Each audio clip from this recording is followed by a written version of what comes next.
Yeah, are you trying to hypnotize us? Because it ain't working. No, I was trying to. It's not. No. That's when you send me booze. It's not working. Oh, here. Did you want here? Like fill my cup is what that means. Pirate style. That's not working either. Damn it. What happened to this online thing? I thought I was supposed to be able to. Yeah, I know, right? This didn't the Jetsons promised us something? It's failed us. Yeah. 2000s, right?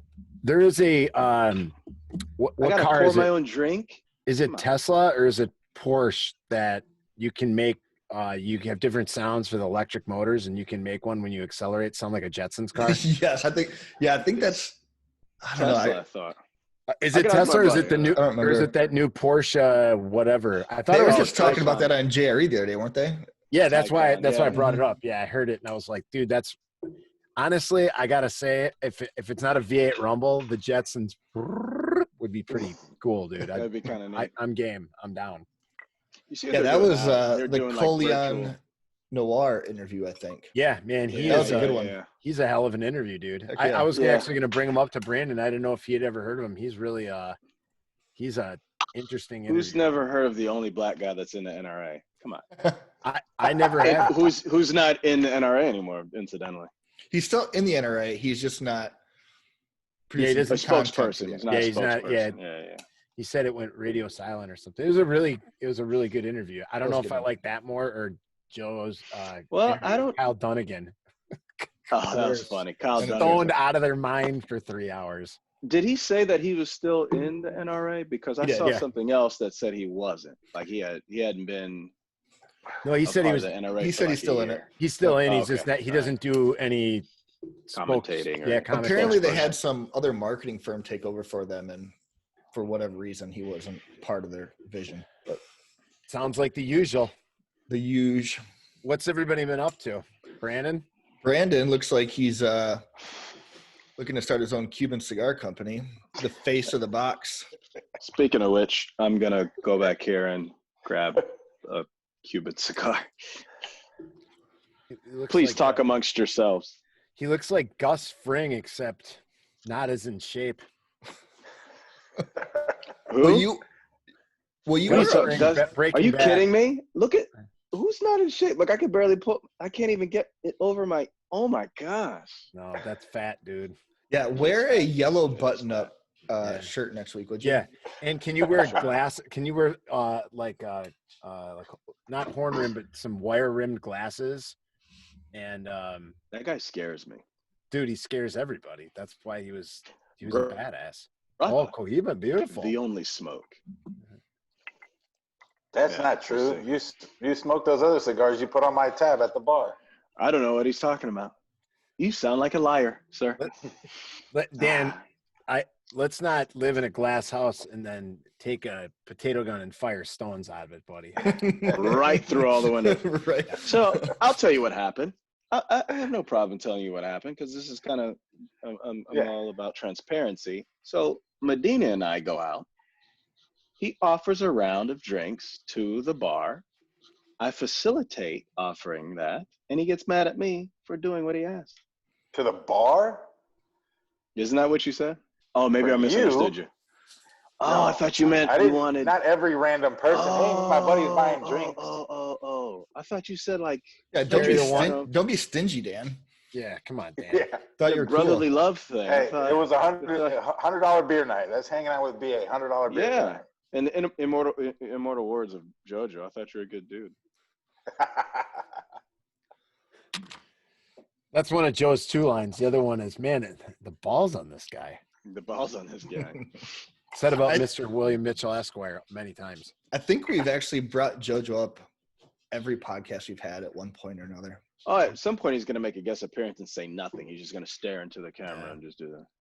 But he's got some amazing one-liners. That's pretty sad. Yeah, he does. Oh, he's the king of one-liners. He's just scared of the camera. Did you know, to bring up JoJo, did you know that he was a mathlete in high school?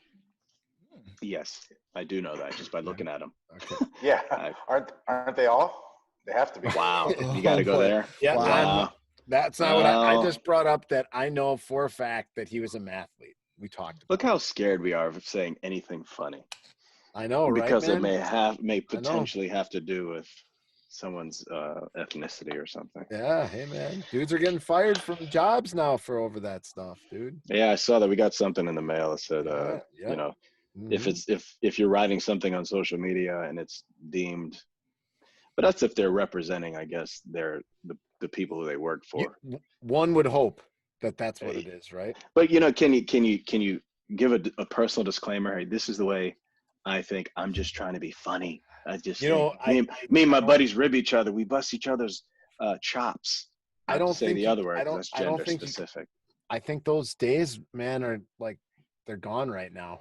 But they're not gone. We're just doing them in the shadows. It's like prohibition for words. It's the most Hmm. ridiculous That's a thing great way to put it. I've ever like. Yeah, And verbal then prohibition. Yep, it is. yeah, Just wait till we it's can use words again the way they're meant to be oh used. man, you were gonna be in.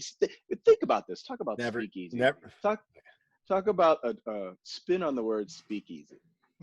Yeah, Like Mm-hmm. we are literally speaking easy behind closed doors so we don't get fired or our lives turned upside down. yeah. Allow me to go on a rant here, but Go. where we are right now is just unprecedented, and it's driving me crazy. Everybody here within these four windows has fought for the right of somebody or everybody to have their opinion. Like that's what this country was built on, and the fact that we're ending people's livelihoods, firing them based on their opinion, boggles my mind as a Mhm. ex-soldier or soldier or whatever, veteran, right? Like that's what we fought for. That's what we signed up for, to like defend that thing. And now we can't even do it. Like people can't do it. And like we're getting so upset. So the one thing, and not to get into that, it's the backstory, the things that people don't talk about, just to bring it up. So of course we know they're trying to go after somebody's pension. I'm sure you guys heard, right? He shouldn't get a pension because of X, Y, and Z. I won't get into the details. And whether he should or shouldn't, I don't care. I mean, it doesn't affect me. So do I really? Meh. And I think that's where people are. They detach themselves. It's not me, so I don't care. What I do care about though is that person's family, like that person's kids. Mhm. Like, so you're you're you're saying that because of what this one man did and he made a mistake. Clearly, he's an idiot. He made a mistake. So are you saying like his kids shouldn't be able to go to college?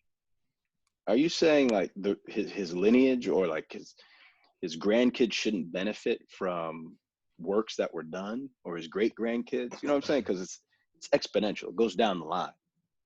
I think his kids should get to go to school or something. Because that's money that I'm being verbose maybe, Well, definitely. But you make a point, man. Like if you but look at yeah, we're ending. Like, what about the other people that are unfortunately or fortunately, say what you want, I don't care, that's everybody's opinion, that are attached to this guy? yeah, Come on. We got to think about that. This cancel culture, I mean, we're not even thinking. We just want to slash and burn everything. Everything. I don't think everybody's like that. I think But the loudest people are, and then it gets other people. yeah. It gets other people thinking, and like, no. you know what? But then it scares everybody else. Like, oh, if they're saying we got to do this, then Yep. don't we got to do this? We got to do this. And then when rational people have a conversation like this, and then the loudest people speak out against our conversation, and it's like, Just a conversation. dialogue. Nobody think about it. Dialogue's Yeah. out the window. What happened to civil discourse? Yeah, and that's what I was just gonna say. What really, I guess, is not it. I'm not offended by much or anything really, but the one thing that I find troubling to me, being somebody Offended by that flag behind you, but go ahead. Oh yeah, well that's your problem, not mine. That's you got to grow up. What does that say? Fudge? Nope, there's no, just Green Bay. Yeah. Home of the meatpacking plants that had the most coronavirus cases recorded in the entire United States of America.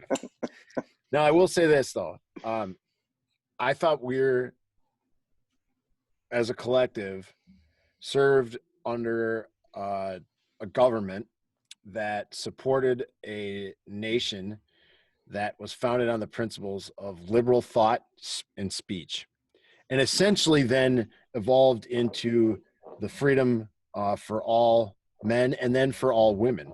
So with the right to vote and all that stuff. And I really believed in that, like 100%. I mean, I don't have many ideals, I guess you could say. I'm not very ideological. But when it came to ideals, I was like, there's no such thing as a perfect union or government or whatever. There's no such thing as a perfect theory on what the right way to govern is. But man, this is pretty close. Like, it's pretty good. It's got its flaws, but it's pretty good.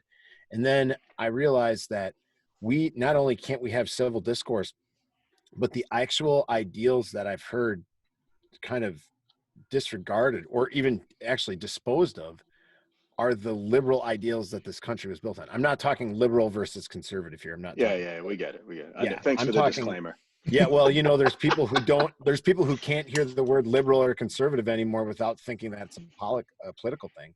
Yeah. To me, it's like these liberal ideals that our country was completely founded on and then fought for over the years they're I don't even know where they are anymore except in conversation, because nobody really knows how to talk about them, investigate them, show them to people who just want to react. And I get it. There's people who want to react. There's people who are angry. There's youth out there who don't understand. But to me, it's like, man, you can watch a whole YouTube video on the United States history, and you can get a small smidgen where you won't go tear down a Ulysses S. Grant statue, not knowing that, oh wait, he was the Union general, and actually had several articles and stories written about him, about his preponderance for the hatred of slavery. So maybe just understanding where you came from. And if you still want to do it, okay, maybe then you do it. But also know that if it's protected by your local or city government, you may be charged with graffiti and mayhem and get a misdemeanor ticket.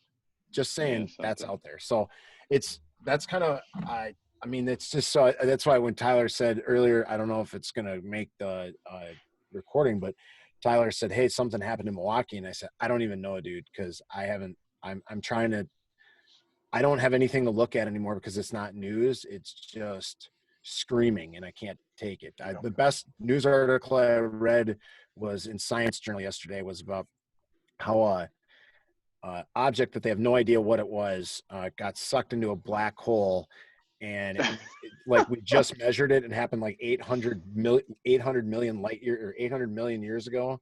Yeah, and they just saw it through gravity waves. I was like, that's amazing. And thank God it's not about anything that's going on today. It was how big was the thing? 2.8 solar masses. What? Sounds big. So it's 2 times bigger than the sun? Nearly 3. Well, and the black hole, that ate it was like 5 solar masses.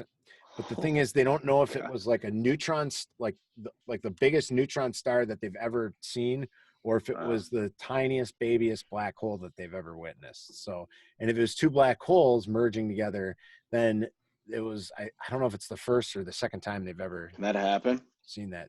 Yeah. They just saw it. Like they just measured it. And they were able to just, they measured it like a year ago, dissected all the data, and here it is. Someone's Yep, geeking there's my amateur physicist for the day. So it's pretty amazing that we can A, record that, and then B, think that we can measure it, and then C, the fact that a bunch of idiots like us can talk about it in any semblance of education. We know what a solar mass is. If you go back 50 years ago, the only people who know what a solar mass were physics students and physicists, because you couldn't find that information. Like you'd have to go to a library and read it in an encyclopedia. Yeah, is that a thing that even exists? Dude, I have a whole thing full of encyclopedias that we were going to get rid of, and I kept them just so I could show my kids when they're older and be like, "This." What year are they from? Oh, like Britannicas. 1991. No information. We couldn't afford Encyclopedia Britannica when I was a kid. What do you think I was, rich, man? Come on, dude. I grew up on the streets of Dallas, Wisconsin. Dallas sounds steep. Dude. West Dallas. They call it the Dirty Stal. Dirty Dallas, West Dallas. You'd love it. Now Dan wouldn't just love. Why would I love it? What are you trying to say?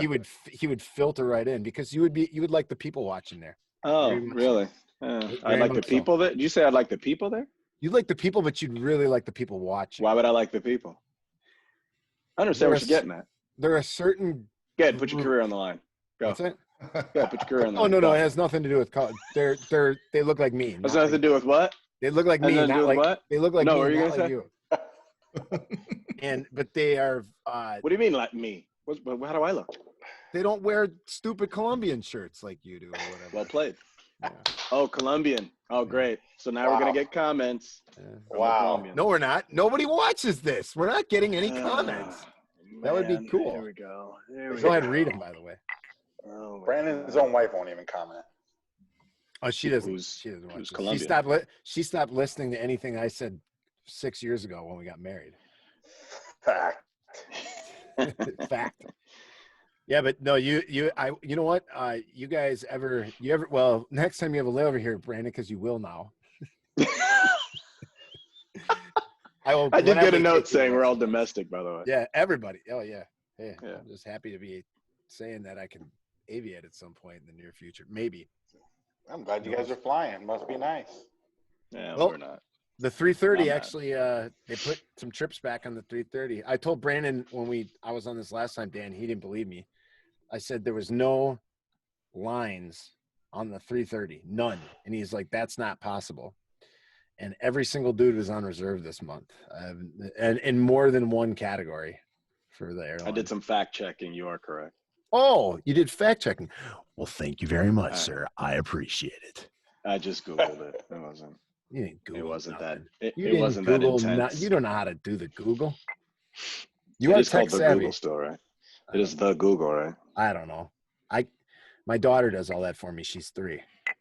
So Dan, what have you been up to, man? Man, just been bored, brother. Yeah, honestly, been bored at home. That is straightforward. You mean A bunch of bored? this. Unemployed, not unemployed. Looking forward to working. You know, we're all of us, we're pretty lucky. We have a profession that we actually enjoy going to work. Yeah. So being home is not what everybody deems it is. Oh, this is fantastic. You have all this time at home. Not really, not when you enjoy what you do, traveling, eating, hanging out with good people.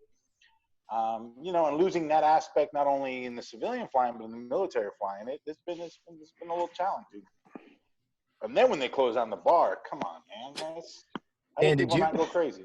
Dan, do you think like in the beginning it was kind of like, oh, all right, man, this is great. You know, I get to spend some time at home, catch up on stuff. And then there was a time where it hit you where you're like, all right, man. Like I needed. Enough is enough. Yeah, you're absolutely right, Adam. Like I took about 2 weeks off because they weren't using me, and I was like, oh, this is fantastic. I get to hang out with my kids. COVID hadn't really ramped up yet, so a lot of stuff was still active. So I volunteered for one of those 6 months leaves, and I got it.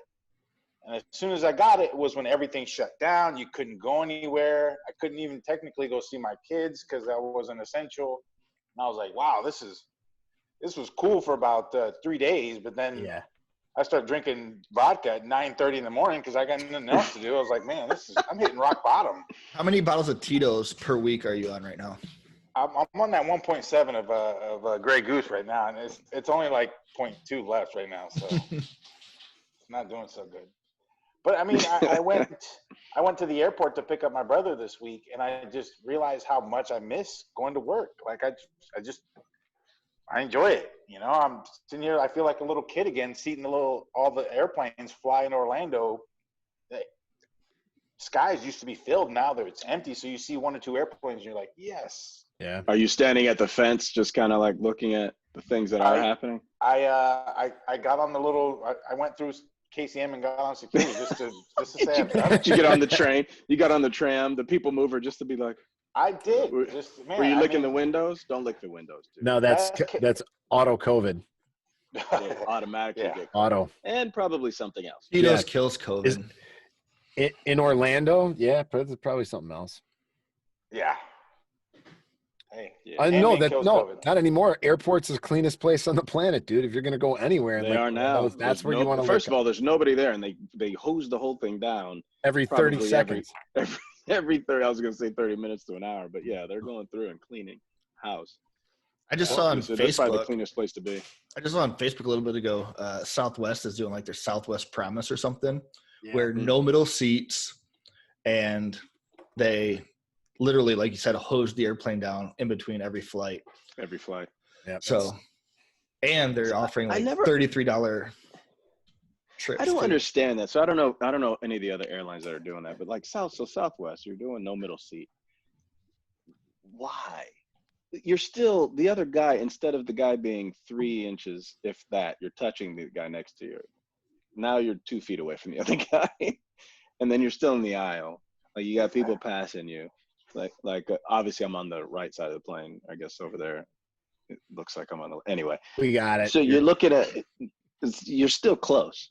I don't understand the rationale. And there was the study that came out that talked about you're actually probably cleaner because of all the measures. You're clean in the air, in the plane, recycled good air and all that stuff. Well, I guess the question is, you guys think that these measures are just smoke and mirrors? I guess is the question or comment. Or do you really think there's merit? The specific airlines are taking certain steps to where they can market themselves as being the quote unquote safest airline to travel. Yeah. I think that's kind of. I know you got to do something. You have to do something, but in such a tight space, and we're talking the free market. Like you can't hold these companies' feet to the fire. You're talking about the free market. They got to do something though. Well, but at the same time, they're a business, so they have to make money. So how do you? Well, here's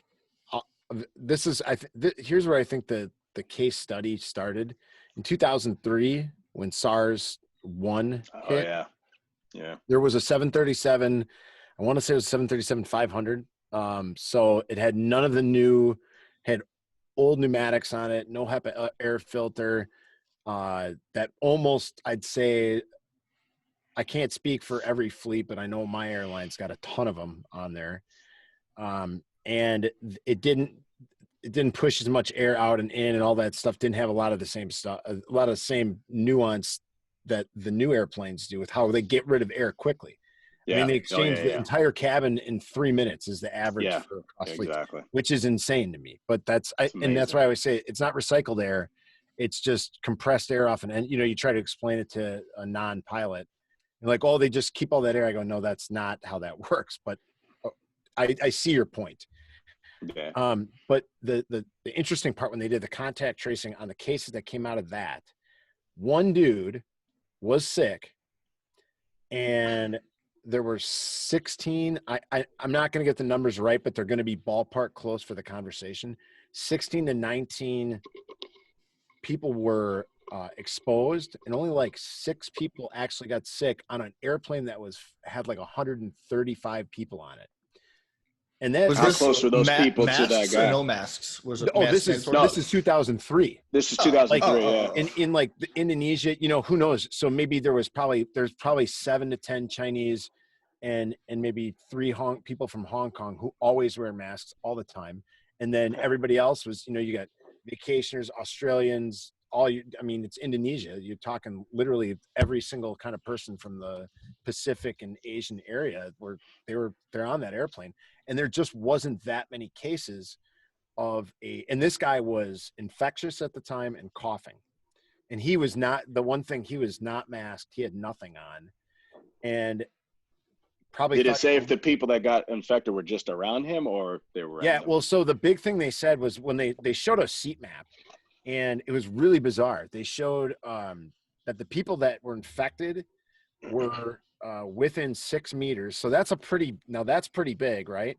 Yeah. But the other thing it was nobody behind, everybody in front, and it was the seats. So if let's say I'm sitting in the window seat, which I think that's where he was. Again, I don't remember all the details of the story. Great story then. That's great. How this is going well then. Yeah. Oh yeah. I'm just nailing it. So it was a guy probably the person right in front, center, and then it was the next window up. Those 3 people were the sick ones from what I remember from the story. And then there was a couple other people who got sick, but there was not hospitalization, which was rare with SARS-CoV-1 or whatever. So you hear that and you're going, well, airplanes not, and they, how many news stories, which I don't know how much you can trust that stuff anyways, say you're not going to get sick on an airplane. It's these mass indoor gatherings that people like going to a dance club, like happened in Florida with those 14 or 19 girls who got sick out at a bachelorette party, went to a dance club. Like that's where they're showing these are the mass kind of spread events or super spread events or whatever. So Hope it was worth it, ladies. Hope it was worth it. It would probably behoove the airlines to do like a test. If they could find 200 volunteers and throw somebody with COVID-19, one person with COVID, and do two tests, one with everybody wearing masks, one with nobody wearing masks, and go into a 14-day quarantine. Oh, sorry, that's tragic. Well, they're gonna have to pay. You know what? They're gonna have to pay everybody. Yeah. So pay everybody $1,000 to do it, $500, whatever. And if you can prove that, you know, nobody gets sick, and everybody's, you know, all right, airlines are safe. Okay. We're all wearing masks. It's safe. This dude, you know what I mean? Like it's a small price to pay. That's a super valid point. Here's the problem. There's nothing to travel to.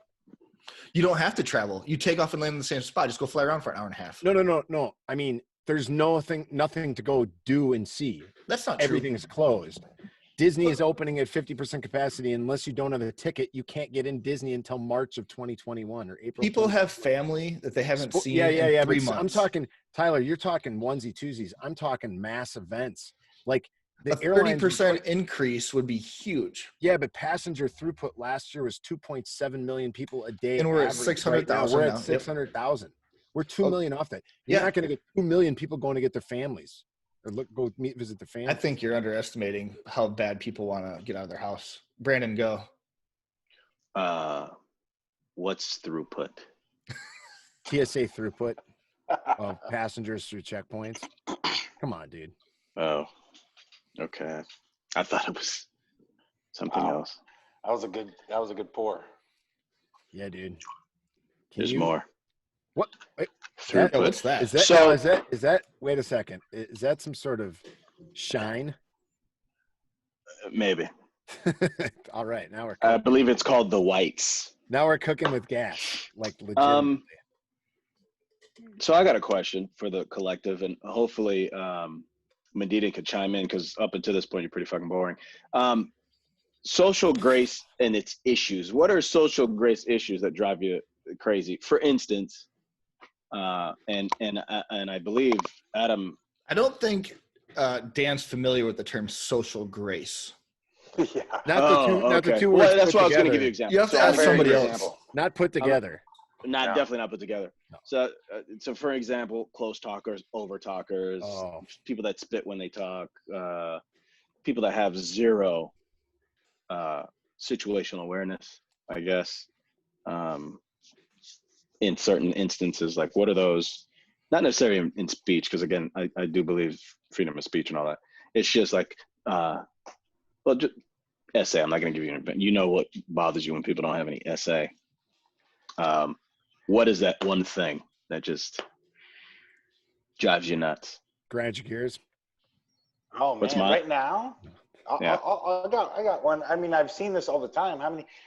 We're all wearing masks. Orange County, Orlando, you have to wear a mask. But I even see this today in public. People wearing a mask as soon as they gotta itch their nose. That mask is down, and they're scrubbing their hand across their nose, and mask goes up. And then they're touching everything in the grocery store, and I'm just like, Jesus Christ, kid. So that's a. I've seen grown ass adults do that. So that's a right current. Now. Yeah. Current, yeah, and that's just when we're talking about the COVID topic and social grace, where it has to be really important. I mean, now because life and death for some of those older folks, but it's just. You know what, you bring up a very good point, because the ones I gave you are like historic. And they've been around for a while. Over talkers, close talkers, blah, blah, blah. There's been shows, you go to a good Seinfeld, and I think they addressed it, and it's hilarious. You just brought up one that might just become one of these now. It might just become the new social norm, and definitely in the near future.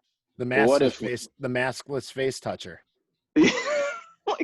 Like 30, 40 years from now, we're going to be talking about, dude, you know what bothers me? Guys with the masks. Like, why is he flicking his nose through his mask? Yeah. Like, I don't understand it. I just love the people that are super serious about masks that only wear it over their mouth and have their nose exposed. They have their nose out? I'm like, Come on, you know. Yeah. And like, So I got a story. I want to know the data behind homemade masks, right? Like, Oh yeah. what's the data? Because I've So the searched for it and I CDC can't find it.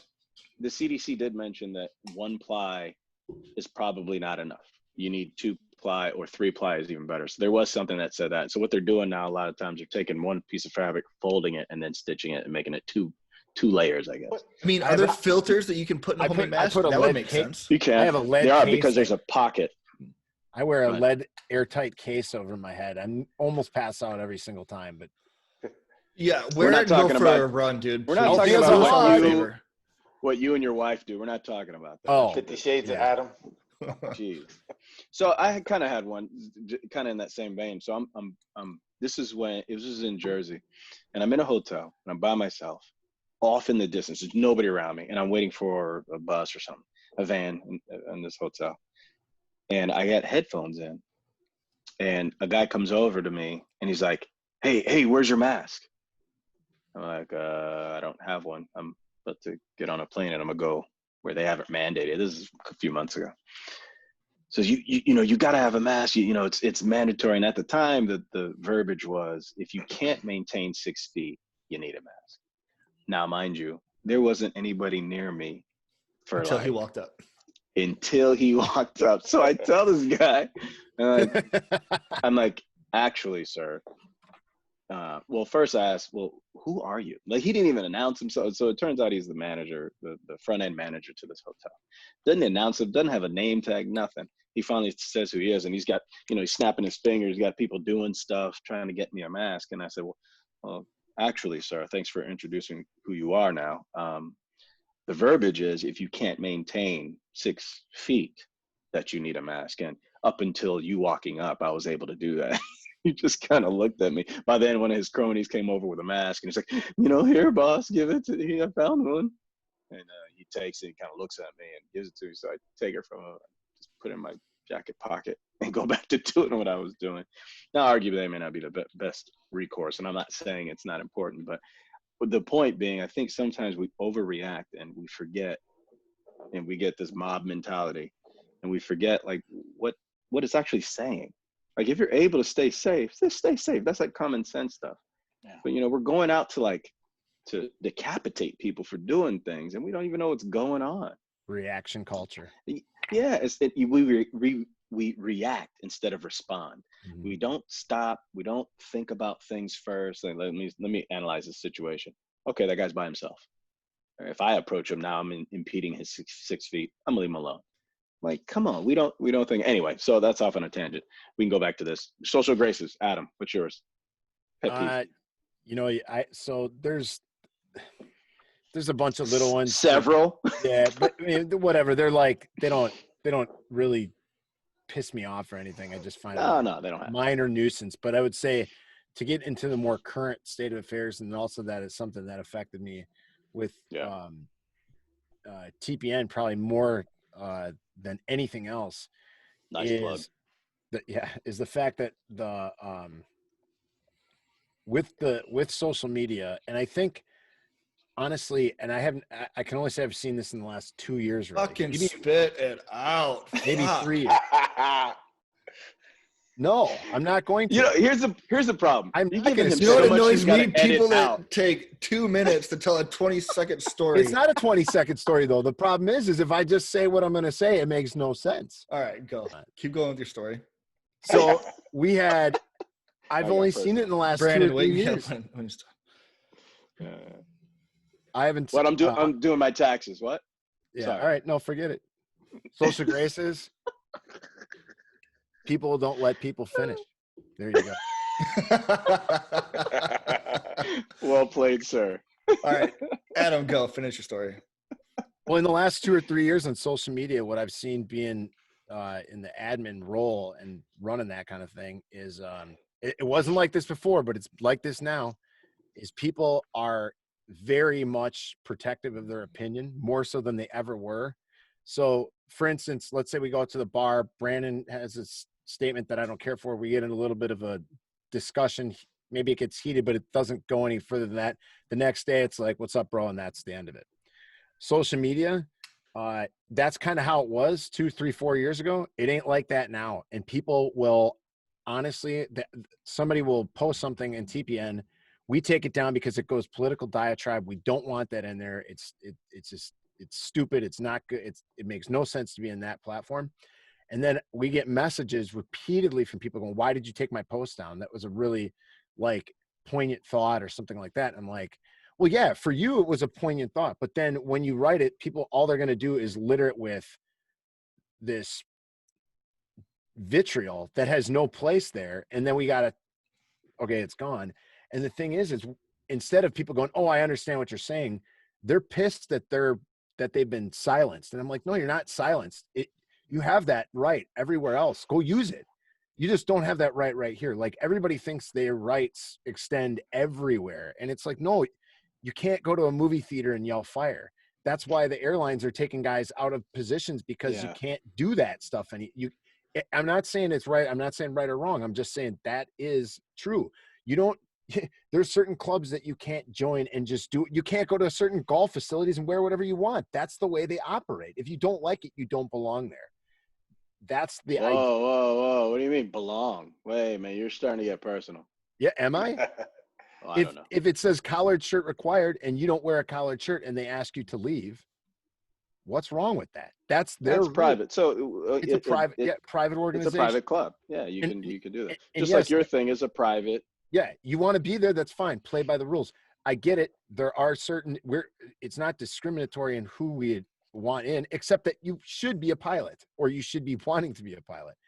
What is upsetting is that the fact that these people have realized, and it goes across the board. And I mean, even I know I've been like that. And I just said, you know what? I'm not going to play that game anymore. My opinion is no more important than anybody else's opinion. But since the dawn of social media influencers, it seems like everybody thinks that they're the next big thing. And their opinion is going to get them there, or it's going to change somebody else's thought process. Dude, it's not going to change anybody's thought process. The only way you're ever going to get somebody to listen is to sit down and have a long form conversation with them over your type of beverage. And you know what? They're probably not going to change the way they think at the end, but maybe they might be slightly enlightened or informed. If you think of it that way, that'll change it. And if they're that much, I think you did your job in having a little civil discourse. You're not going to change anybody's mind. If you at least give them something to ponder, and if they use what you use in a conversation later on, even though they may not agree, like, hey, I got a buddy that said this thing about what I believe in, and they're going to use that because it's more information that they can use in another conversation.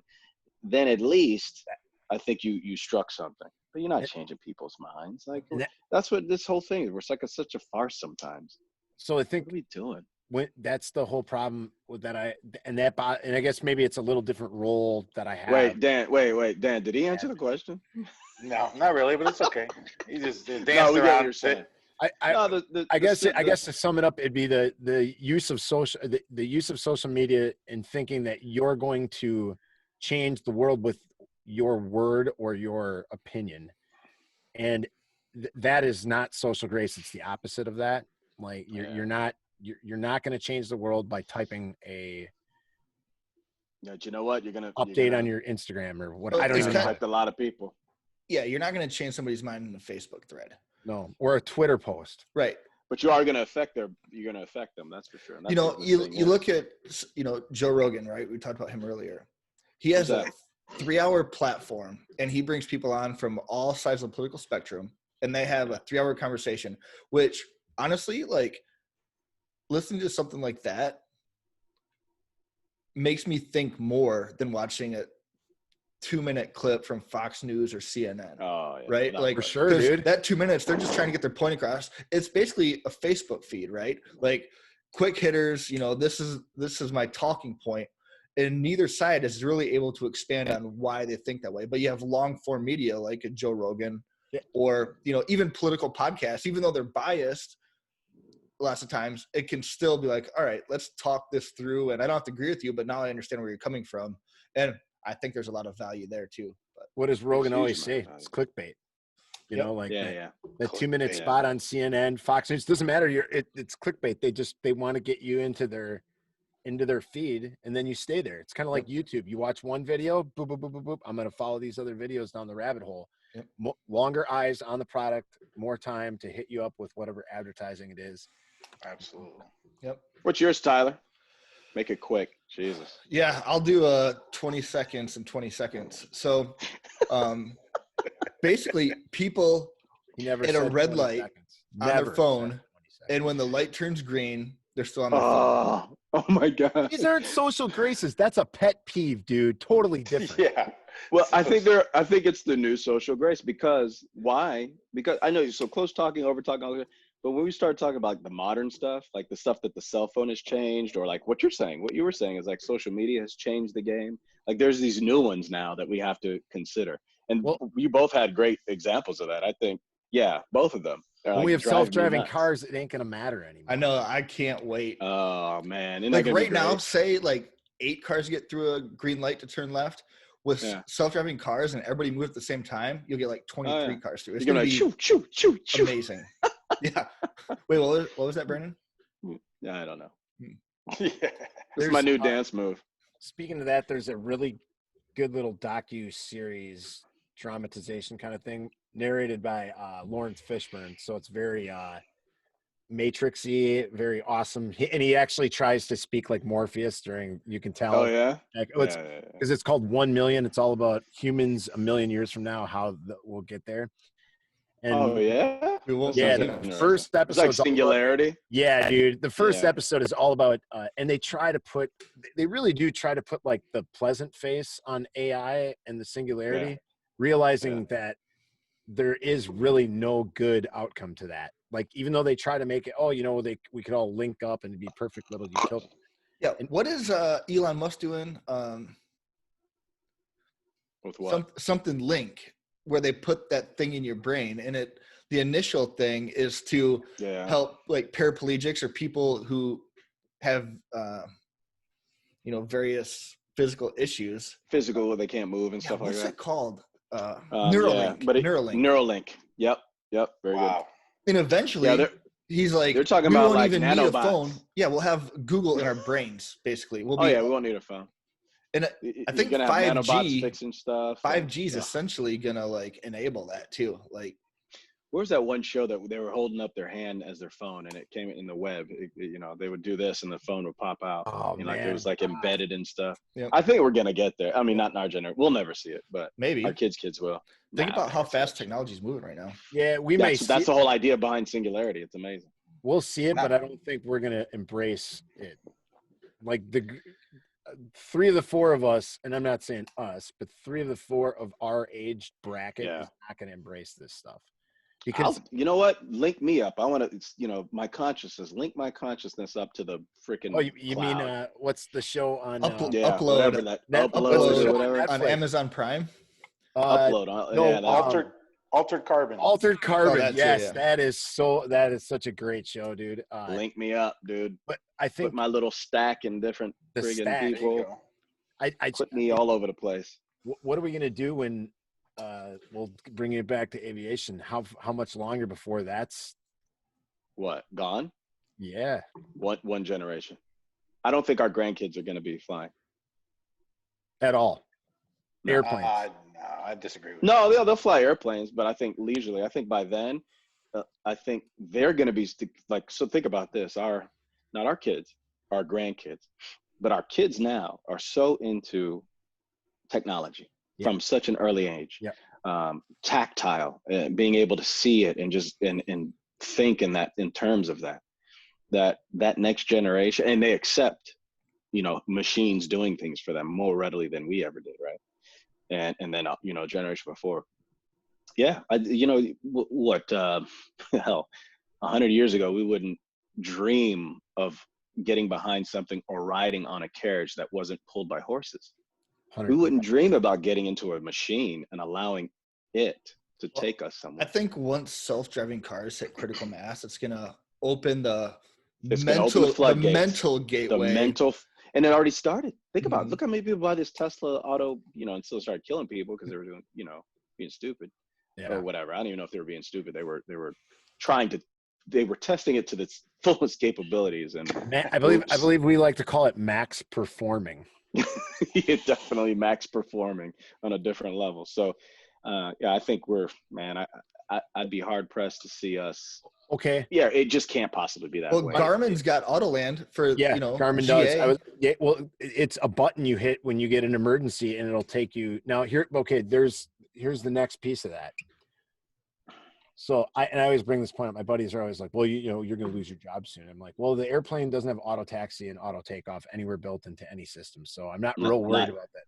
Not yet. Not yet. But they have auto land, except for the 330-900, which can't do it in a bunch of conditions, but that's a different story. My question is it going to be a new airplane? Totally new design, new everything? It has to be. Or is it going to be a retrofit? Because now wait, why does it have to be? Because if I'm an airline, if I'm Southwest, I don't want to pay all this money for a new airplane when I've got all my 737s. If I can retrofit them for 25 cents on the dollar. Sure you will. They're going to give a hell of a deal. Not only that, these companies are going to come to the airlines and go, oh, and by the way, you're going to save, $500 million in training, in salary, in healthcare, and all these things that but if I could save half a billion and still save on the retrofit of airplane, I think both. Be a hell of a retrofit. Here's the thing. I think the modern planes that we have now, like if we're talking, current stuff that's being built right now, like the Airbuses and 777. Yeah, I think those could probably get retrofitted. But like stuff that was built, even in the 2000s, I don't think that'd be too much of an undertaking. Yeah, but in 15 years, those aircraft are going to turn over anyways. Correct. Well, I think by then, in that generation, and so a generation is what, 60 years or so. The way you're saying it, I totally agree. I'm saying in this era, it's still not until it's cost effective. Yeah. Once it's cost effective, then boom, it's done. The other thing, and this was the other discussion I've had with a bunch of people, is not only do you have to change the airplanes, the whole dynamic of how they're built, but you have to change every piece of the landscape that aviation is built in, and that is the infrastructure. That is the government involved, and that is why the delay could be way longer than we expect. Because in essence, the delay is going to be with ATC. Well, I think the airports, the way the airports are built is going to be a dynamic change and difference. It's going to take. I think it's easier than you think. Think about probably that. Have ground transponder on in the parking. Yeah, ground controllers. I don't mean from like ATC ground controller, but you have somebody on the ground manually taxiing the airplanes. Like from a virtual cockpit. I think there's way more than just the taxi piece. You can get there's all this other stuff, like you're going to start shortening runways up because you're going to want to build on that land. You're going to want to take land away from the airport. You won't need as long of runways because the computer can gnat's ass brake and stop the airplane. The takeoff, all that data is going to be spot on every time. It's never going to change. It's going to be the same set for weather. And that's when people all right, you're starting to scare me. But my thing is because the government still has a lot involved in aviation, that's what's going to take it so long. I'd rather Hyperloop 1 be invented tomorrow and we just go from New York to LA in an hour and a half on a train. Yep. And a tube. On this topic, though, here's a question for the three of you guys. If this happens, do we all, consensus that it's probably going to start with the cargo airliners? Oh, yeah. Cargo and military. It's already started with the military, really. It's already started with cargo. And military, definitely, with the drones and stuff that are happening. You see how big that what is it? Which one is almost as big as a 737? It's huge. I was taxiing behind one once, Global. Yeah. I'm like, holy cow! That thing's huge. That thing's almost 30 years old. Yeah, and that's old technology. Can you believe that? Super old. They can't taxi it. They can't taxi it. They have to drag it everywhere. It taxis at like 2 miles an hour. It's so bad. I've seen it, dude. It's in lieu of the KC-46 debacle, I think that air refueling will be the first automated platform. I totally agree with that. Well, what was that movie that had that movie that had the blimp up in the air and everybody kept going up to it? It was a dirigible that was a refueler. Did you ever see that? It was a James Bond or something. Really? Yeah, it was a dirigible up in the air that had all these like hoses just shooting out of it everywhere. and it just went in this huge circle, and you would go up, tack, and come back down and do your thing. And I think it was a James Bond movie, maybe not. I don't know. It was pretty cool how they. That's a great idea. There went that job. Why don't they do that? Well, we're just gonna have circular runways anyways. Oh yeah, that'll work. Genius. Done You can deal. barely land on a straight one, Tyler. Oh, You know what though? You could. Now you have two He's not jobs. wrong. You could be a pilot. That's Johnny and Rigo. Probably be an ass-kicking NASCAR driver at the same time. If you can land Jesus. on a 13-degree angled runway, man. You could probably drive NASCAR pretty well too at the same time. So Dan, what was your most intense thought this week? Oh boy. Actually, you know what? It's sad. It happened about an hour ago. Both of my daughters tested positive for COVID. No shit. Really? Yeah. How old are they? 16 and 14. Oh no. Do they know where they got it from? They don't. They were just here this weekend. We had a big old party for Father's Day. I had and there was no issues. But then they had my daughter's birthday party at their house. I don't know who they invited, but they just got a call like literally before you called that they were both positive. Their mom's positive. I was with them yesterday. I came out negative, but yeah, it's affecting, for the first couple months, I was like, yeah. Never me, never close to me. But now, it's hitting close to home. It's getting a little real now. What are their symptoms? What does that mean? Yeah, the symptoms and all that? So my youngest actually had that like loss of taste, and my oldest lost her sense of smell. Between that and the low grade fever, that's what those two symptoms combinations was like, hey, let's go all get tested. So we all went and got tested yesterday. But other than that, they're fine. I just texted them just a little bit ago.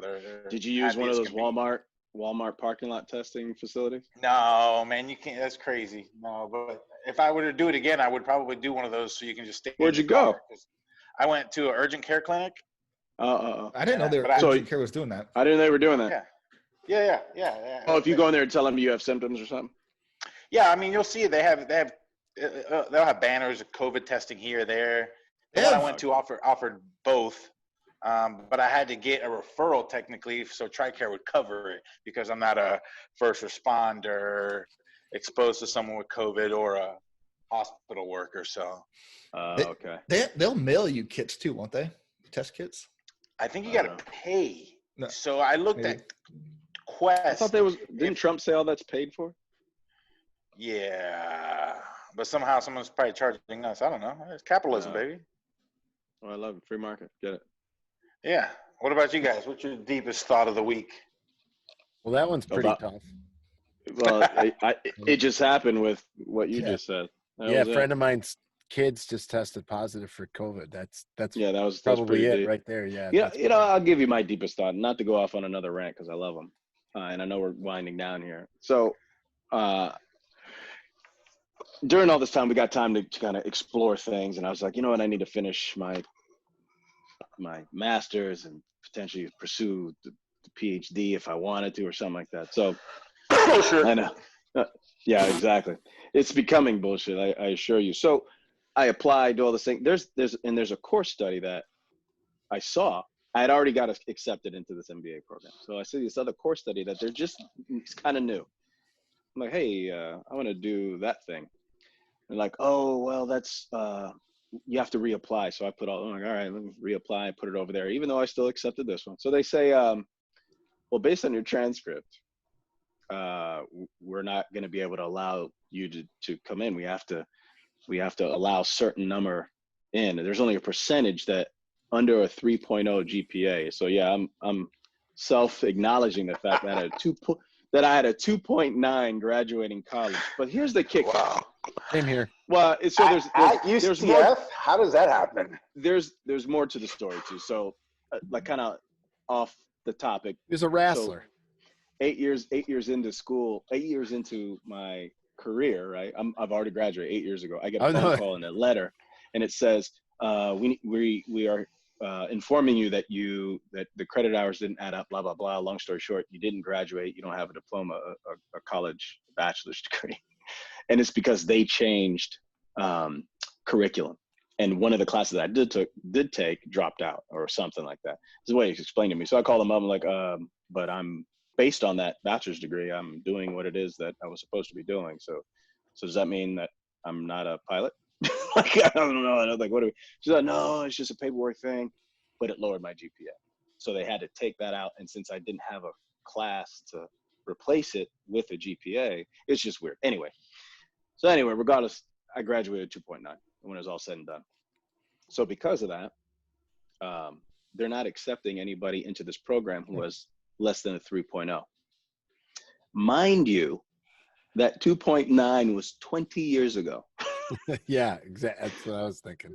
Like, so I'm trying to wrap my mind around the fact that the only stipulation about it, and I know rules are there for a reason and all this, but we also have to use a little common sense. So the point, I guess, to this rant and the thought that I had is like, where are we that we allow other people to dictate the type of education that we want? Like, I'm a grown man. I fought for the country. I'm using VA benefits to try to get a higher education. And here I have some 20-something-year-old, and I know age really doesn't matter, but it's just, you just wonder. Like, you have these people that are dictating what you can and cannot do and educate yourself with. Like, I know what I want to learn, right? Well, I see something. What are they teaching you that you can't learn from Google and YouTube? And that's the thing. The beauty of it is, like, at the end of the day, like, I'm trying to give you this money. Like, I'm trying to use the money and be a good steward of what the great VA has and the government and taxpayers out there have offered to me because of the sacrifice that I made. And then there's sacrifices on both sides, right? And I understand that. But at the end of the day, I can YouTube this stuff and really get a better idea of how it's actually being used. It may not be the philosophy behind it, but it's the action steps to get things done. So I'm thinking to myself, I'm trying to basically give you money so I can get this piece of paper so that I can go to YouTube with a little bit more clout and really learn how to use this stuff. And not to, belittle the education system, but we all have opinions about it. The point being is that how are they dictating to a grown man who knows what he wants? I'm not some kid that's coming out of college at 22, right? They're like, oh, I don't know. Obviously, with that goatee. This is amazing. You see that strong jawline and how it accentuates what's going on there? Are you all looking at my face right now? No, you look like look a poor at man's Medina's salivating. You look like a poor man's I'm just out of beer. I'm empty. That's the only thing I'm salivating for. You look like poor man. Anyway, that was my biggest thought. I know it's a rant. And Brandon, you sound like that TPN guy got butthurt that he didn't get to put his opinion on there. They're not telling you no. They're just saying not through us. They didn't, go right. So I have to go other means. I have to go somewhere else. You're not happy getting told no, huh? Your wife doesn't want to be trained. No. I mean, and that's the thing I have. And get that GPA up. He has to go to YouTube University. It's even funny. I even said that. I said, "Is there any way?" Did you really? You said GPA up? I was trying to think outside the box. I says, "All right, guys, there's got to be a way to do this. Can I take extra courses? Can I do some online thing or whatever to try to?" Like, no. I said, so I'm back and forth. I was like, so you mean to tell me the only deciding factor? There's nothing else. The only deciding factor is a GPA that I had 20 years ago. That's the only thing that's stopping me from getting into this course. It got quiet for about 3 to 5 seconds, which seemed like an eternity. And she was like, yeah, I guess that's wow. So I had to chuckle. I'm like, all right. I got it. She doesn't make the policy. You know that. No, I know. I know. And I was joking with her too. No, but I get it. Yeah. She was apologetic. She was like, yeah, I know, but it has to do with, this is a new course. They don't have any trend data to support someone that has less than a 3.0. I'm like, all right, you're explaining too much. Got through Air Force pilot training. Yeah, you should have been hey, there's a combat pilot at 0.1 to my GPA. I know.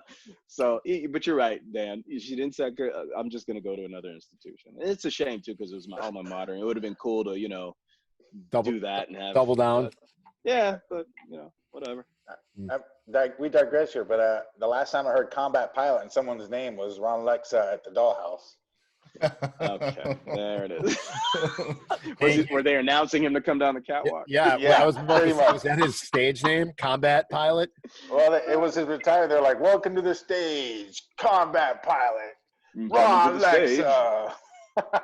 Last time I heard it was in Vegas at Papa Bird's champagne shower.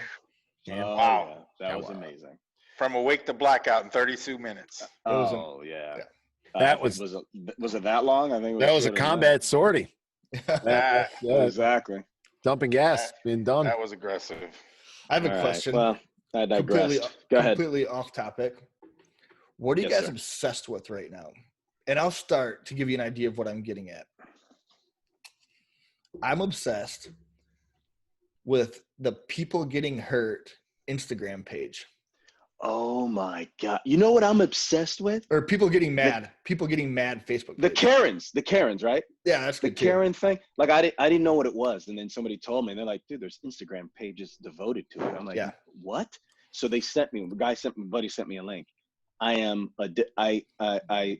have to admit, one night last week, I was up till 3:00 in the morning, going through Karen pages, and I look up, it's probably 11. I look up again, it's 3 a.m. I'm like, what did I just do? Like, what just happened to me? I gotta stay away from that. Oh, they are. I can't do it, man. It's a dumpster fire getting hit by a freight train. It's amazing. With the Hindenburg crashing on top of it. Oh, with the Hindenburg. Yeah. Exactly. That's Dude, it's incredible. Girls getting hurt and people getting mad. If you don't follow them on Instagram, you're wrong. nope. I refuse. Also, don't plan on doing anything for 3 hours after you start following them. Yeah, easy 3-hour kill. Like, it's sad. Like, I was upset with myself after going through this. I'm like, what is wrong with you? I had this conversation. Might have been in front of a mirror. Whatever. Dan, what are you obsessed with? You got any hinges on tap right now, or what's the deal? No, man, I'm actually sitting around staring at this TV. There's this little, it's called Awkward Puppets. And they say a bunch of the stuff that people can't say. It's like they say racist stuff to each other. The stuff that we were just talking about that we have to do behind closed doors. So to watch these little puppets be vulgar and joke around, kind of like how we grew up early in the military and stuff. Yeah, I'm really enjoying that because I know I'm not going to go out and see that anywhere. It's like a hidden. Nah, you can't. So it's kind of funny. It's called Awkward Speakeasy. Puppets on YouTube. Yeah. It's vulgar. The little Mexican against the white dude. It's hilarious. I saw that one. That was funny. Or no, I saw the one like the little black puppet was sticking up the Mexican puppet. Was robbed. And at the end, it's like, nah, man, I gotta get this child support. Wait, is that on YouTube or Instagram or what? It's on YouTube. Check it out. Awkward Puppets, man. It's I can't believe they haven't what's it called? Shadow banded or whatever they call that stuff. I don't think they're making money. You can still search. Monetized it. Just because you're shadow banned. Yeah, okay, you have to search, but they won't put it on the trending thing. Yeah. I mean, and it's not monetized, I don't think. Okay. They demonetize it. Okay. But I mean, those are, so we got to ask, and don't answer because I don't want to get in trouble, but I'll ask anyway. Like, what makes it funny? Like, there's a reason why these things, because there are certain, I think, and this is what I think, this is my opinion, by the masses, overall, the majority of us can laugh at each other. I think we can laugh at ourselves. We can laugh at each other because we have this bond, and maybe because we have this bond of this flying. We got a Cuban, a Puerto Rican, an Irish guy, and I don't know what you are, bald big guy, but bald. Yeah, we get along, man, and we fight this fight. If we're gonna die, we're gonna die 3 feet away from each other, and we can have that camaraderie. Is it because we don't have that camaraderie anymore? Something. Don't answer. I don't wanna get anybody in trouble. Outside of the walls in which we served. I guess not. Yeah. The brotherhood outside of the brotherhood, the brother and sisterhood, because there were I fly with a lot of women. But even that you got to have a disclaimer. But there's this. My squadron isn't just. There's enough girls where it's not just one. There's a lot. So then, what do you say? If it's not brotherhood or sisterhood, it's familyhood. I still call them dudes, so I don't know. I don't know. But when you look at everybody like that, and I think you're onto something there. We all grew up in that same environment, and we're all cool. You live with somebody, right? You live in the same room with them sometimes. Yeah. It doesn't matter, black, white, who cares? You forget color, get into the religion thing. What you got? Oh man. I mean, all across the board. Yeah. Nobody cares. But then you come back, and Jocko Willink actually spoke about this. Then you come back to reality from after you're deployed together. And mind you, we all had it easy compared to people that some guys on the ground. Depending what your job was. Yeah, but we come back and we see the stuff that we just spent time in the desert for, and people are not abusing it, but not using it the way we think it Taking should. advantage at some Taking point. advantage is the perfect point. And then the people that we served with are apparently, we can't call them even our friends. We're all on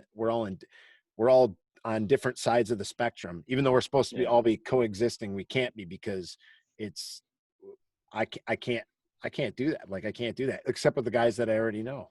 I mean, otherwise it starts a conversation. That piece, the thing that makes things funny, is the same thing that makes people uncomfortable to have that conversation. Awkward. Where unless we have a similar background in the way we believe, not necessarily in what we grew up with, but the way we believe, we can't all come to the table and have a nice, hey, I'm Adam, you're Brandon. If we didn't know each other before, it would be almost impossible for us to have that interaction and meet right now. And that's why I embrace, you guys and the relationships that we've been able to create and bond and all that, because we're not getting that anywhere else. And it's been instrumental in like getting through stuff. So, guys out there that are dealing with whatever, lean on your military guys, lean on the guys you went through the fire with, whatever fire that might be. If it's not military, if it's, police, fire department, literal fires, or, somebody that you've gone to business with or go to, in the cubicles with. You've been through something with somebody, and you can lean on them during this time, because it's crazy shit out here, man. And there's no way to detox from it, right? We can't joke around with each other. We can't unpressurize the pot. Like, it's like, bam. I see. Are you guys seeing it? Like, in the streets, like, people are tight. They are just, wow. It's unbelievable. Yep. You can feel it thick in the air. So my last piece that I'll throw in here, two things. Tyler, you asked for obsession. Real estate. I did just buy a rental property and back on the golf. Nice. Good. But Brandon, you talk about the pressure cooker. Yeah. So I was just down in Atlanta, and I was at the airport, and some people are wearing their masks, some people had hanging or whatever, and okay, you do you. But man, you could just feel in the air that pins and needles, eggshell walking, the whole 9 yards. It was uncomfortable cordiality between people, even to include the gate agents and the people working. They were trying, but man, I saw a woman, they bought a ticket, their boarding pass didn't print. The ticket didn't go through, credit card got rejected, whatever the case was, but they got to the gate, tried to get a boarding pass wouldn't print out because the credit card wouldn't go through. They were trying to buy a ticket. They're like, we can't sell you a ticket. And I thought, I was standing there, I'm like, I used to know meltdown. Yeah, and I used to know, just in the stuff that I've done in my past, normally a simple, hey, can I help you? Maybe help diffuse, just cause that little break, just to give people a second to think. That's not doable anymore. Like right now, it'll change, I'm sure. But man, I felt like I would have interjected and said, hey, can I help at all? You got your head bit off. I would have been, not just by one party or the other, but both parties would have said, that's how I felt. I don't know if that's the case, but man, that's the first time I ever felt like that. And it felt like a little bitty powder keg inside the Atlanta airport. People were just uncomfortable. And moreover, I walked by the bar, and the bar is packed with people. So there's they're all sitting next to each other. People don't know each other, and they're drinking and stuff like that. And I'm going, well, that's great. But the worst part about drinking is there's a little bit of steam release, and then boom, especially with people you don't know, you go down one wrong road of conversation right now, dude, you have no idea where that's going to lead, especially at an airport. It was not the most comfortable feeling I've ever had in the Atlanta airport. And that's saying something. So the problem is they don't drink with Dan Medina, because if they drink with Dan Medina, they would be used to learning how to deal with the unknown. Because you never know what's going to happen. DMD is a train wreck. He's back, Jeez. baby. Oh, he is back. Yeah, there's so much going on at one time, and it's going to be interesting to see where we end up in 20 years, I guess, after when we look back like we do back on 9/11. Where were you when? 20 years, man. I'm thinking 2 months from now, it's going to be interesting to look back at right now. I mean, Yeah. 4 months ago it's interesting to think about what was going on 4 months ago. Like right True. before, I remember I was at Right the before this concert the night that the NBA canceled, and we said no more flying to Europe. And my buddies were like, "Well, what are you going to do?" And I go, "I guess I'm out of a job." And then sure enough, and then all the unfortunate business that's happened since then. I have a friend who's a tactical police officer, and every now and again I just text him like, "Dude, you ever need to talk?" The fuck is a tactical police officer? You mean He's SWAT? a SWAT guy. Well, they don't call it that anymore. It's a different name. Jesus. No, it's just It's they changed the PCs. name. There's all three. Is it derogatory? What does SWAT stand for? No. They changed it a long time ago. It's the tactical response units. It's not SWAT though. That's not what they're called. I don't know why. Anyways, we're chatting, and I'm like, dude, I'm worried about you. I hope if you need to chat, man, because I know he's working odd hours and doing stuff that he's not normally used to. Like they serve warrants with people with bad dudes, and they go get them. They're not normally out patrolling the streets in riot gear. That's not. Oh yeah. And so they're asked to do it now. Yeah, they're asked to do it, and he's like, yeah. He goes, it hasn't been that bad. He goes, but still, it's different. And the funny part is, do you guys ever see the show Generation Kill? It's one of my all-time favorite series on HBO. It's a movie. It's a series. Yeah, it's good. It's really good. Anyways, they talk. It's Marine Force Recon, and they summed it up perfectly with using these tactical units in this situation. It's like taking a Ferrari and entering it into a demolition derby. You don't do that. And these guys are highly trained, and you're using them for essentially. I mean, but it's all hands on deck because there's not enough planes to go around right now. Yeah. And so other that kind of stuff. It does feel though, like you said, it's a little powdery keggy out there in certain spots. Not everywhere. Not to drag this on, but I have a question for you folks. Like, what do you think? How is the culture in the aviation community going to change after this? I mean, I'm thinking. I know there was a lot of. We've all ran around. All of our companies have merged. Or three different companies right here. We had a couple of those salty folks that hung around that kind of were bitter and bankruptcy and this and that. When we get back, because we will get back. When we get back to doing what we love, do you think the culture will change, and how? Oh, in every way. Yep. Like nothing is going to be the same. Nothing. Completely 100% agree. Nothing is going to be the same. The only thing that might remain is our contract, and that will change the minute that contract is up into whatever it is that we're going through right now. It can't possibly be the same. Do you think people will be more appreciative though, and not negative Nancy, or in which way? No. I mean, no. More negative? I mean, I don't know. No, I don't know about more. I don't think that changed. People are going to be who they are. The ones that complained before, they're going to complain again. The ones that didn't aren't. I don't think it's going to create new people that complain. Like I never complained about the job is a great job, and I don't complain about it now. I understand it for what it is. And then there's people that, I mean, I've flown with the same dudes a few trips, and they're always complaining about something, right? So it's like, that's just who they are. And that's cool. We need those people because they say things that we don't think about. Yeah, the thing is that back then, I mean, I wasn't in the aviation community really post 9/11. So the 18-year FO or reserve didn't affect me. Didn't affect a lot of us. This is recent. So we're all going to go back and be like, oh man, I remember when I didn't know if I was going to have a job. My captain upgrade got delayed, blah, blah, blah. I had to commute now to LA from Miami. So is the culture going to change, or is the conversation going to change? I think the culture has to change a little bit because it's unprecedented. This is longer and more devastating than September 11th. September 11th changed the aviation industry forever. Yeah. So I think this is going to change the culture. You have to adapt. I mean, just in my company alone, all those senior guys, 62 and over, are leaving early.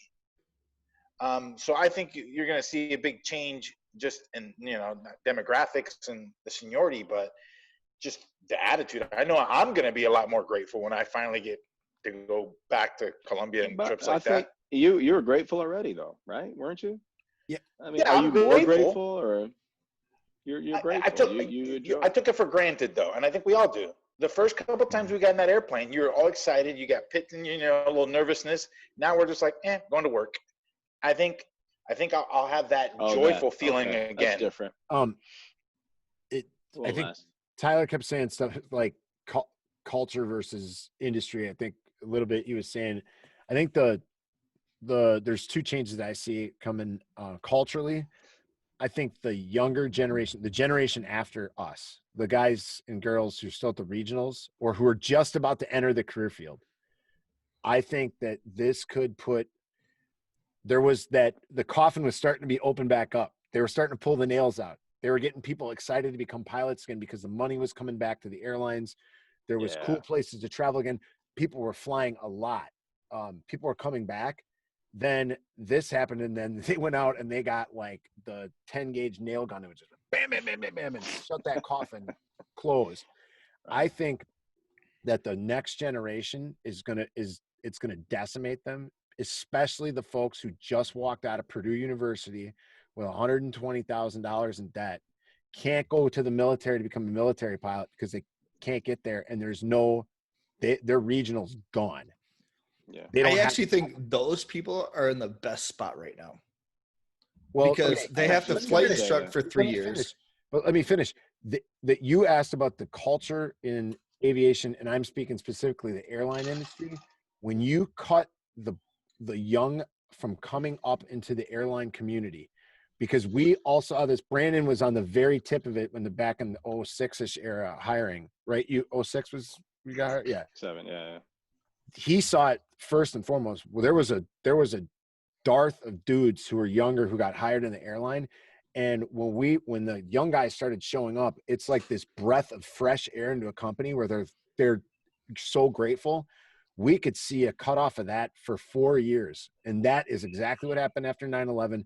And the culture becomes, it's really bad of the old versus the young and who's got it worse. And they fight it out. And we saw it in all of the airlines that we were part of. And we know that was that's bad. And this they call it the lost decade. I think you're going to have a lot of people. Could be the same thing. You almost think like the CEOs of all these companies did it on purpose to control. That's funny. This conspiracy to control the contracts, right? Well, no, I mean that's you're fitting the old against the new, and the. It's just that was starting to erode. That was starting to go away finally, yeah. and now it's probably going to come back. I think that's a cultural shift back to the way it was, and not a good way. I think the part that scares me the most though is that's handleable. Like we're going to deal with that, not a problem. The part that it's the unknown stuff that's going to happen on our day-to-day lives that's going to turn this job from, like Dan said, going back and being grateful, maybe not forever, but going back and feeling good about what you're doing again and being kind of excited to go to work, to it's all the little nitnoid stuff that made you pissy about the job is going to be amplified, and it's going to get worse for a while, and it never may leave again. And in the defense of that, it goes back to kind of what Dan was saying, is that you have a reinvigoration of excitement of going to work, which also I think will combat those nitnoid things that are be amplified, because your eagerness to get back, you might overlook them. I think if you were the guy that wanted to go to work and you loved what you did, you're going to continue to do that and overlook the things that you can't control. Like, you know, and I'm a staunch closet stoic. So I'm all about just, I can't control that. I can't control what's going on out here. All I can control is me. And to Dan's point, I love what I do. So when I get there, I'm still going to love what I do. Whatever happens. I mean, I can't do anything about it. I'm gonna remember you say that when you got your first 4-leg narrow body trip. Yeah. So far, I'm not on the narrow body. Yeah, and also when they shut down known crew member across the country, and you got to wait in line with everybody else. That is painful. Is that a potential? You do. It's they already have. Yeah. Known crew member as of 2 days ago. If you are on any kind of leave, and this is brand new, if you are on any kind of leave, you no longer can use known crew member. You are out of the system. That won't last long though. They're just dealing with staffing issues. Staffing. I don't think it's every time, but Tyler, every time the government makes a change, you're saying it won't never go back and go, you know what?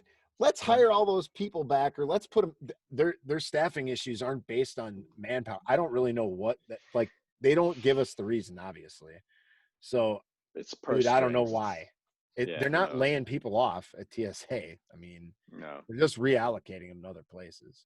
So they're not going to start reallocating them back because pilots and flight attendants are expeditiously being pushed through and not holding up security. But that's what it's going to turn into. This has happened in the past.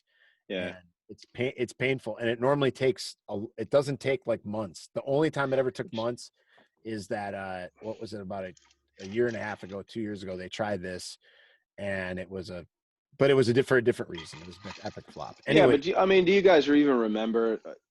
I don't know if you guys were on before KCM. Were you on before KCM? Yeah, like I remember before KCM, and they expedited us, and we got through, and I had to, instead of showing up, arguably, and I know it's wrong sometimes, 30 minutes before a flight, you got to show up 45 to an hour. So there was a time before this. If we have to go back to it, to Dan's point, I'm happy to go back to work. I'm happy to fly. And if I flights think start getting those delayed, things- because of that, Exactly. the airlines Yeah. are gonna start flexing their muscles. yeah, that's what they Yeah. always say. But it's not. This is the death by 1,000 paper cuts thing, and the control thing. The funny part is Brandon, I do some of the stoic reading myself, and one of the problems is you have one major control item over this, right? If you don't like it, you leave. You say, I don't. This is not my bailiwick. I move on to something that is, and I do the right thing for myself and my family and for the community. Sure. The problem is I do really like being in the aviation community. I enjoy flying airplanes immensely. Yeah. It's the other stuff that I do. Like I went back and flew for the military a month and a half ago, and I was like, damn, dude, that was fun. I haven't said that in years. I was like, that was so enjoyable. I enjoyed every second. I enjoyed showing up to the squadron. I enjoyed doing the mission planning, all the stuff that I used to just detest. It was amazingly fun. And that to me is to Dan's point, I was super, none of it was bad. However, how many times does it take before this becomes the routine again? And can I conjure up that thought process of going, there is no routine. I'm a lucky You're human. You're job. human. And there's going to be the ebb and flow of it all. Yeah. You're human. And you're going to, like, I guess what Dan was kind of alluding to, you're going to take it for granted, for lack of a better term. Mm-hmm. But that doesn't mean you don't appreciate it. It just means that, there's other things now that have taken precedence in your life that you need to focus on that. Go ahead, Dan. Sorry. I know there's a statement all four of us have said. When we used to go TDY in the Air Force, it's like, oh, stinking DTS, man, I'm not going TDY again. It's not worth it. You know what I'd give to go be in Hawaii with you guys right now? At Barefoot Bar with Tyler. Yep. Doing Super Mai Tais with Tyler at Barefoot Bar. Like, I would pay to go do that. You wouldn't even have to pay me. Like, Tyler how M.F. Allerding. Oof. Yeah, pretty much. You're right. That's it. Yeah, in that, you're right. Can we'll leave it on that note. How about that? I want to wrap up one last note, completely devoid of anything serious. My daughter was watching, she wanted to watch TV the other day, and she said, Dad, can we watch Storybots? And she never normally wants to watch Storybots, and that's my favorite show, kid show, awesome show. And there's one about where does rain come from? That's the question. And the Storybots tell it very, very cute. Well, the raindrop is falling out of the sky, and they show the raindrop falling in slow motion like this. And he goes, yippee-ki-yay, Mother Nature. And I started cheering. I was like, that is the best child's writing I've ever seen. Because not only did they do that, but they tied it in with Die Hard, the original, and they tied it in with Hans falling and actual Bruce Willis statement, John McClane's statement. Wow. Beautiful. And Lydia looked at me, and I was laughing, and she goes, did she know? She's never seen Die Hard yet. Yeah. Christmas is coming. The fact that they wrote that in is amazing. It was to awesome. A kid's show. Yep, it was amazing. Could they get in trouble for that? Maybe. No, they got 3 seasons, man. Snoop Dogg's on an episode, so I mean. Oh yeah, I've never seen it. Dude hosted porn. Come on. Wow. All right, I'm out. Yep. Peace All out, right, guys. Thanks for showing up. Love you. Be safe. Love. See you, fellas. Noodles.